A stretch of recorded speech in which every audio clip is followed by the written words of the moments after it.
पितात कोण? पुरुष.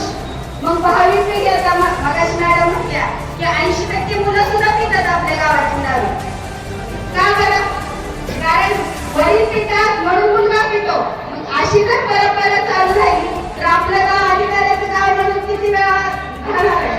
त्यांना कशावर बंद ठेवायचे असेल तर आपण आता सध्या दारूबंदी हा मूळ मुद्दा जो आपण सभा घेतली त्याच्यासाठी तो तर पुढून काढलाच पाहिजे. आणि राहिला दुसरी गोष्ट, ज्यावेळेस तुम्ही दारू पिता त्यावेळेस तुम्हाला काय वाटतं? तुमचं भूषण आहे का दारू पिणं? आहे का भूषण?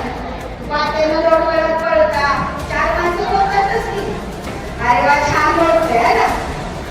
मग जेवण केलं बरं वाटतं का? काय फिरतीत माझं उठालं हे म्हणून केलं बरं वाटतं? कशासाठी दारू प्यायची? सोन्यासारखा प्रपंच, सोन्यासाठी आपली बायका मुलं, त्याच्यासाठी टेन्शन तुम्हाला आहे का? बरं मान्य